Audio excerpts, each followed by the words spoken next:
Welcome to the Munro Review, where it's all about connecting, sharing, and valuing the arts in the central San Joaquin Valley. I'm Donald Munro. Today is April 26th, and we're going to be talking about the art scene in May. We have a busy show for you today. In just a few minutes, we'll be talking about the new Fresno State production of A Streetcar Named Desire. We'll check in on a possible ballot measure that will raise money for parks and the arts in Fresno. And later, we'll feature a special musical performance from the new Selma Arts Center production of The Little Mermaid. But first, let's recap some of what I've been covering on MunroReview.com.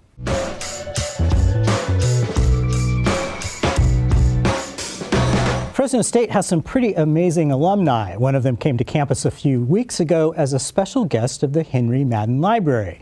Sophia Noble, who is now a professor at USC, has a new book titled Algorithms of Oppression: How Search Engines Reinforce Racism. It's a fascinating topic. Noble studies how search results can skew perceptions. It all started a few years ago when she typed the words "black girls" into Google. The top hit was a pornography site. In an interview with Noble, she told me, because search engines give fairly reliable routine results, it reinforces our trust. But when we're looking for more complicated or nuanced information, when we do queries about ethnic or racial minorities, or ask about women or feminism, this is where search engines deeply fail us. Google has since changed its Black Girls algorithm, but it's important to remember that money makes things happen. Pornography and other businesses work to maximize their search results. The bigger takeaway is that we shouldn't think of search engines as always being scrupulously neutral. Noble continues her cutting-edge research to study that.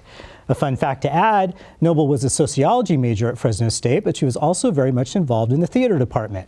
You can read more about her time at Fresno State and her research in my feature interview on MunroReview.com.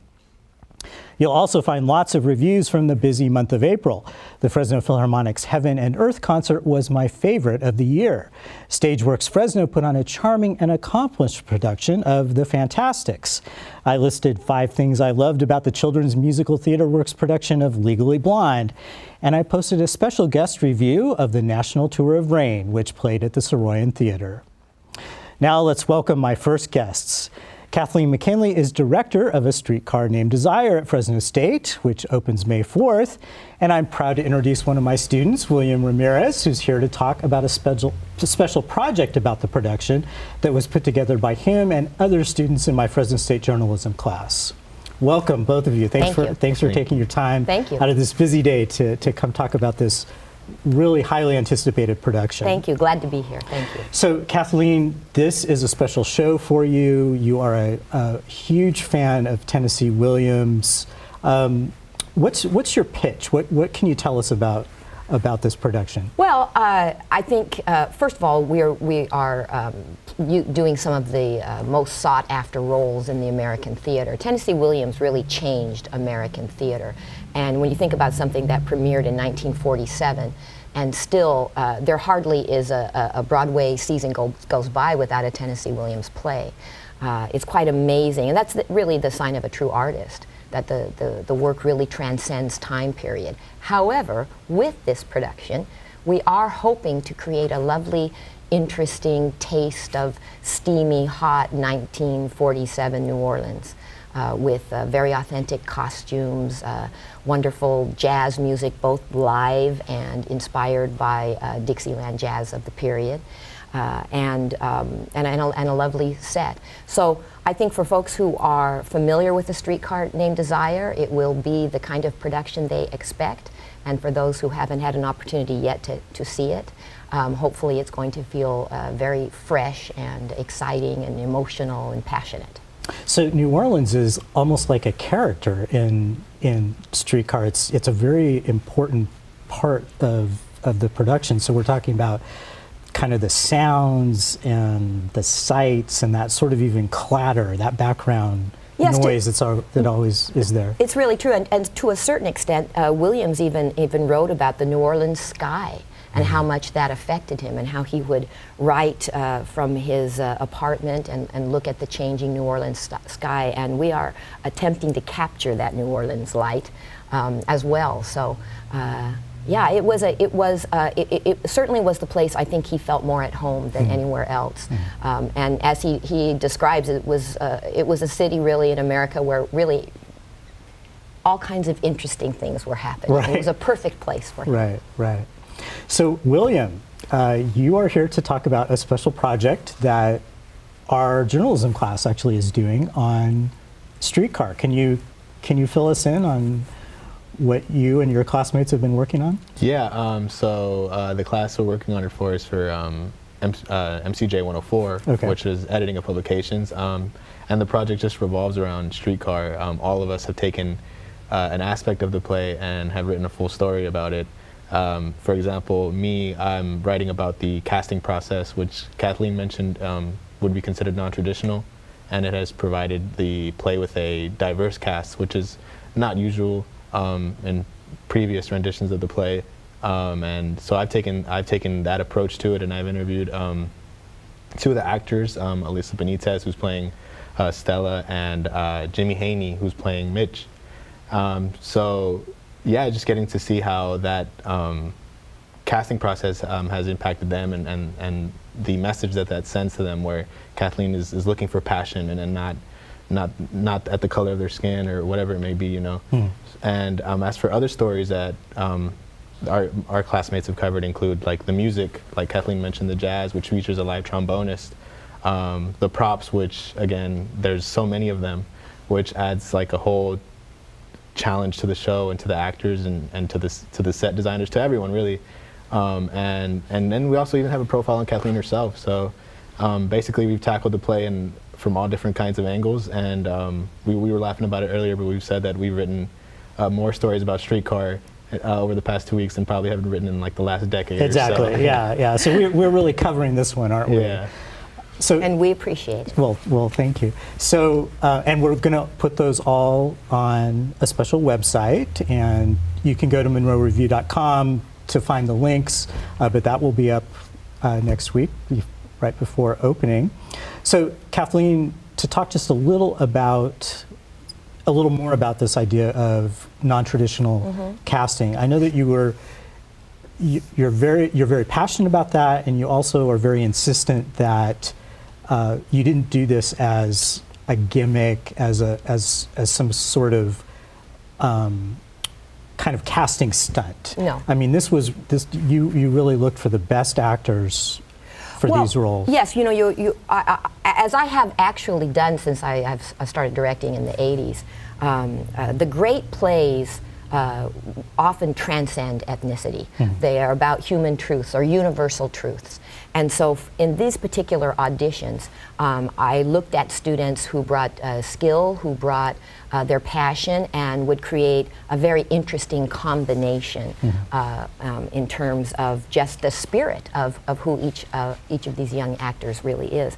And it's very interesting because this is a very contemporary and not an easy discussion that's occurring in all levels of theater. And it really, what is the answer in terms of respecting the authenticity of what we suspect a play might have wanted for casting, but in the era that he or she wrote the play, and with this would be 50 years ago, 50, 60 years ago. My feeling is that if Tennessee Williams was writing right now, he certainly would not be writing a play that's only about white people. At the time the play was produced, Broadway audiences were not looking to see actors of color on stage. But we have a different world now, we have a different university community, and certainly certain plays that focus on race or ethnicity, one has to be very careful about not respecting that. But in a play that I think is truly a masterwork, really the most interesting actors should be allowed to explore this material. And I think it takes audiences a very short amount of time to get over their preconceptions. At least that's been my experience, because I've been casting that way since 1983. Right. And it always works. And it's great for the students, it's great for our university audiences. It's really great, I think, for all of our audiences. And it's important. So, William, what's one thing you learned about streetcar, or about the theater in general, that you didn't know before? Just how time-consuming it is. Both of the actors that I spoke to mentioned how how hard they both work to go what they call off book, meaning that they won't read the lines directly, and how important that is. And they mentioned how they just go through run-throughs day after day, and it just doesn't stop. It's a constant, it's like a full-time job, really, to get your role down, to get your character down. And it is a lot of work. Well, we're running out of time, but Kathleen, I want to make sure we get the dates right. So it opens May 4th. Absolutely. It runs through May 12th. Yes, in the John Wright Theater. In the John Wright Theater, there is a Sunday matinee for folks. Yes. This is going to be one of the big theater events of the year. I hope so. Thank you very much. Oh, well, thank you both for coming. Thank you. We're going to take a quick break, and we'll be back with Masumoto.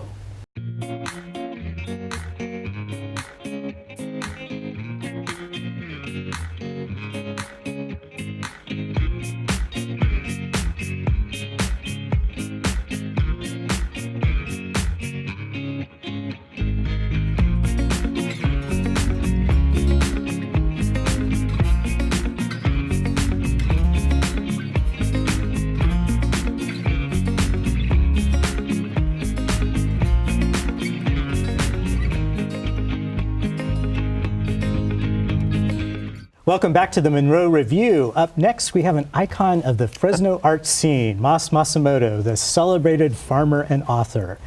He's here to talk about a campaign to get a measure on the ballot that will help fund the arts in the city of Fresno. Welcome, Mas. Thank you for Absolutely. being Thank here. you for having me. This is a really exciting project. I went to a community meeting maybe a week and a half before, and it was amazing the number of people that showed up from the arts community. It was fantastic because I think it shows the energy in the community and also the diversity that we want to have in this project, in this measure, to be very inclusive of all arts, high arts, low arts, traditional arts, underground arts. I think this could all be part of what makes the signature moment for Fresno as we define what is arts and culture for the city of Fresno.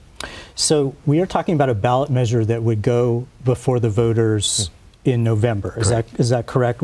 Tell us a little bit about that process. What has to happen? Right now, we're in the process of gathering signatures to qualify for the ballot, and I'm anticipating we will be able to do it. And then in November, there'll be this ballot measure that's considered both parks and the arts and culture. Parks actually gets the majority of the funding. The arts and culture will get about 12% of it, which will translate into about $4.5 million for 30 years every year.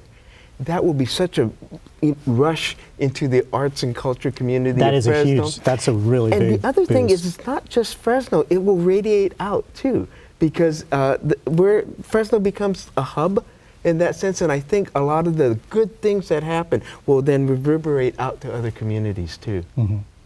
So when people, if this is passed, and we'll talk about that in a moment, how will that money get spent? Who will decide which organizations will get it? Suddenly when money comes in, people have questions, and rightfully so. This is a very transparent process where once it's passed, the measure is passed, we will then have a commission that's appointed by the mayor and the city council, and then they will do a cultural arts master plan. And this, I hope, will be a wild, contentious, all these different voices to try to figure out what are the arts and culture of Fresno? What direction do we want to do? What kind of funding mechanisms will we have? It's a wonderful time for all voices to come in to help define what this is. We wanted to make sure it was very inclusive in that sense. So it's written in the measure right now to have this cultural arts master plan, which will be a fun, crazy, as you know, democracy can be messy, and that's exactly what we want it to be. Because the arts and culture are inherently very, very filled with passion and energy. Right. So this measure will require a 2/3 vote.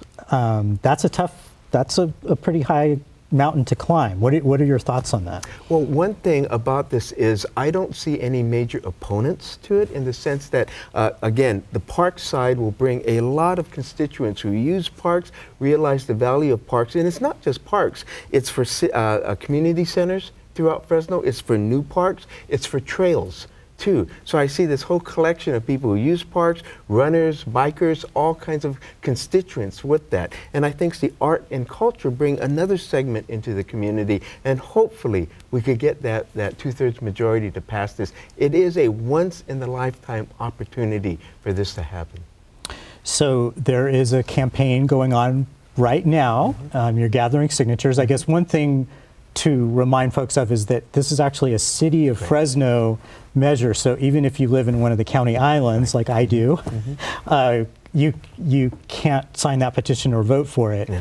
And of course, if you live in Clovis or one of the other cities, but this is a Fresno thing. But it doesn't mean you can't campaign for Exactly. it. Yeah. Because again, this project will have so many ripple effects throughout the community and outside areas. Right. I've seen people from Reedley and Sanger and Selma wanting to be part of this, even though they won't vote on it, because they know that this is part of the arts for all and culture for all.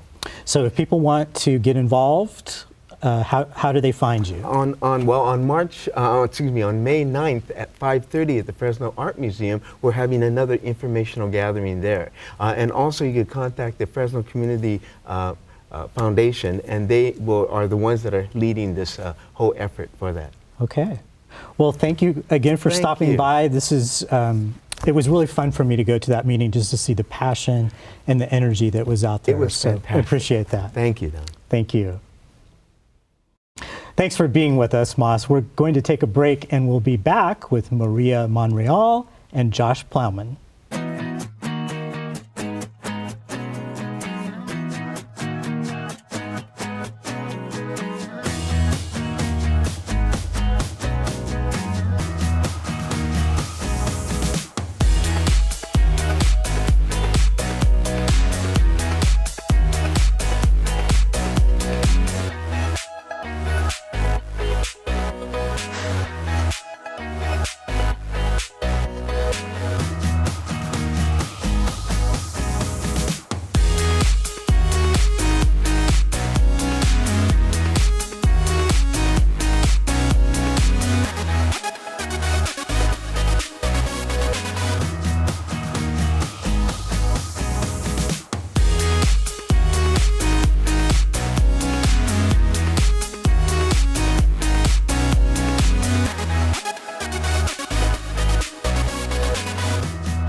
Welcome back to the Munro Review.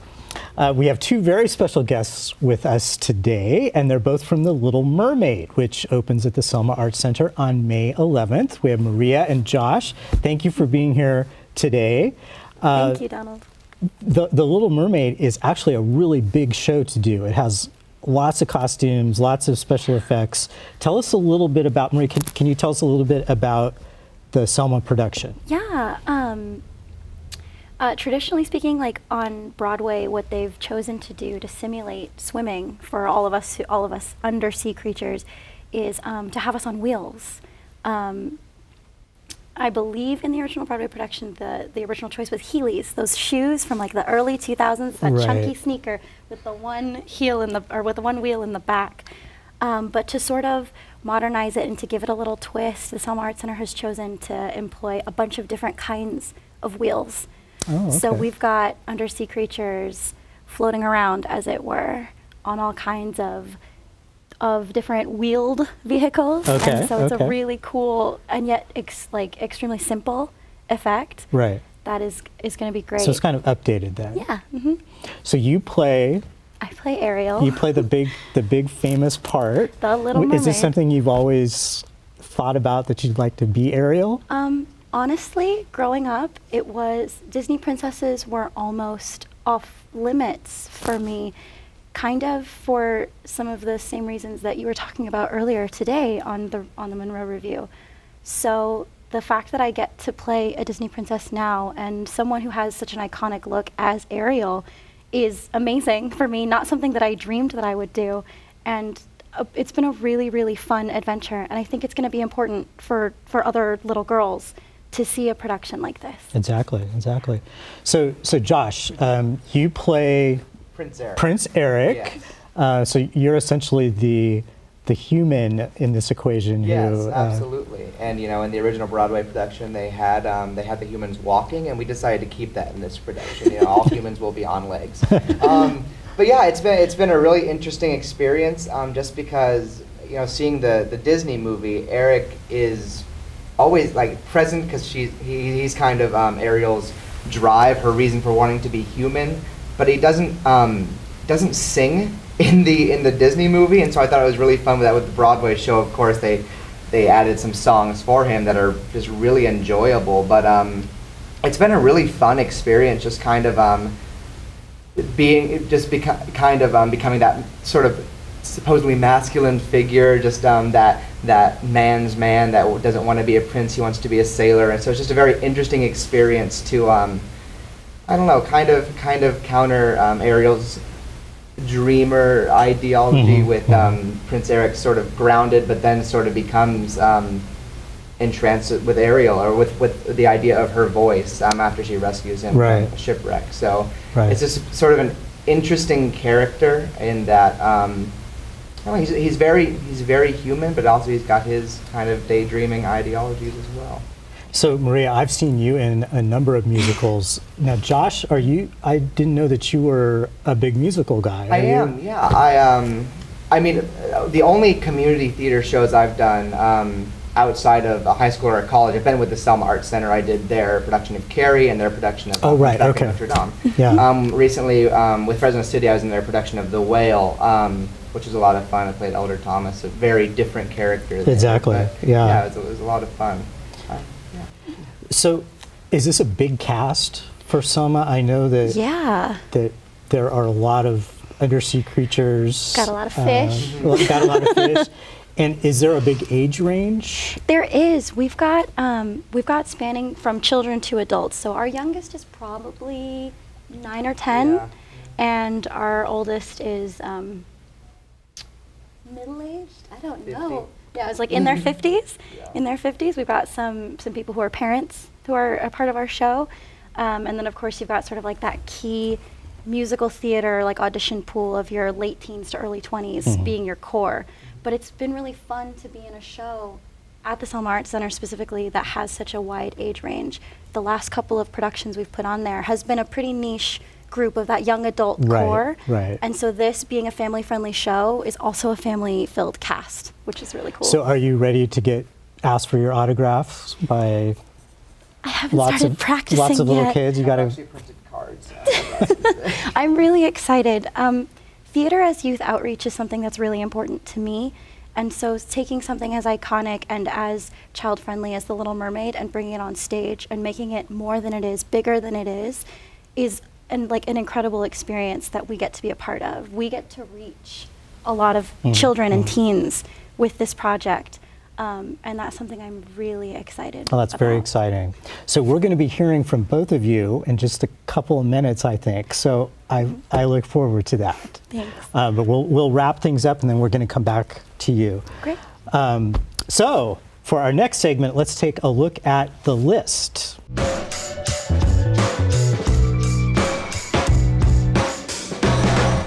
Here's a selection of things to do during the busy month of May. Among them, one of the biggest events of the season is the debut of Broadway star Audra McDonald with the Fresno Philharmonic.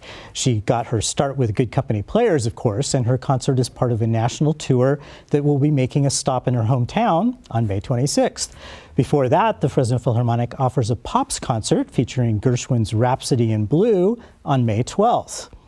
The Lively Arts Foundation brings Japan's premier taiko drum company to the Soroyan Theater on May 6th. It's the national tour of Drum Tao, which brings the century-old art form into the present day with explosive drumming, innovative choreography, and compelling storytelling. The audience favorite Joseph and the Amazing Technicolor Dreamcoat opens May 24th at Roger Rocca's Dinner Theater. The Visalia Players opens That Thing Called Love on May 18th. Noises Off continues at Reedley's River City Theater Company through May 12th. And a touring production of the play Men Are From Mars, Women Are From Venus makes a stop on May 12th at the Tower Theater. We're going to take a break, but when we return, a performance by Maria and Josh from Little Mermaid.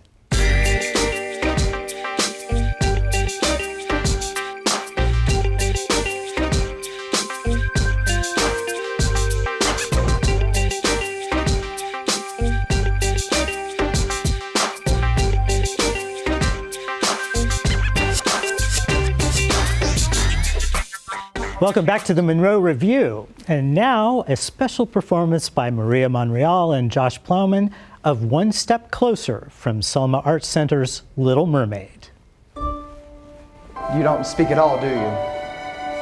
A smile says just as much sometimes. Dancing beats small talk any day. It's the way your feet laugh or smile lets you say so many things. Dancing is a language that is felt instead of heard.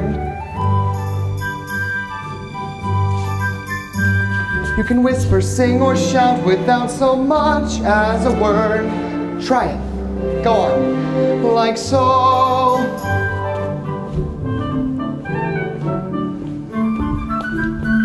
Just let your emotions tell your body what to do. See how much a single gesture can reveal. And every little step, every single step is one step closer to saying what you feel. Once the music hits you, inhibitions fall away, and you find that you're expressing things your voice dare and say. Don't be afraid, let go.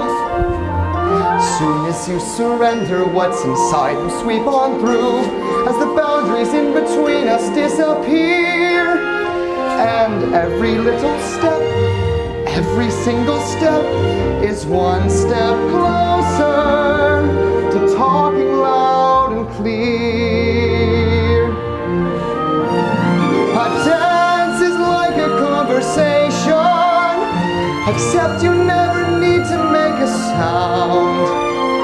And once you've begun, you speak as one, give and take, back and forth, round and round.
Conversation, except your lips don't ever need to part. And once you've begun, you speak as one, cheek to cheek, toe to toe, heart to heart.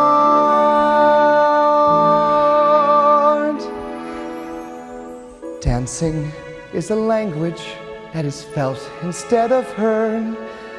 But it says much more than language ever could. And every little step, every single step is one step closer. One step closer. One step closer to being understood.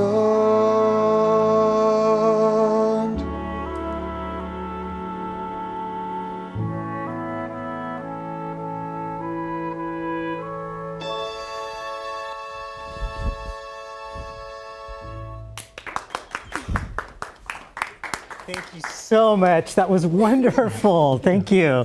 Well, that wraps it up for this month's episode of the Monroe Review. Be sure to keep up online at monroereview.com. A big thank you to our volunteer crew, and thanks again to our guests, Kathleen McKinley, William Ramirez, Masumoto, Maria Monreal, and Josh Plowman. And thank you for joining us. We'll see you next time.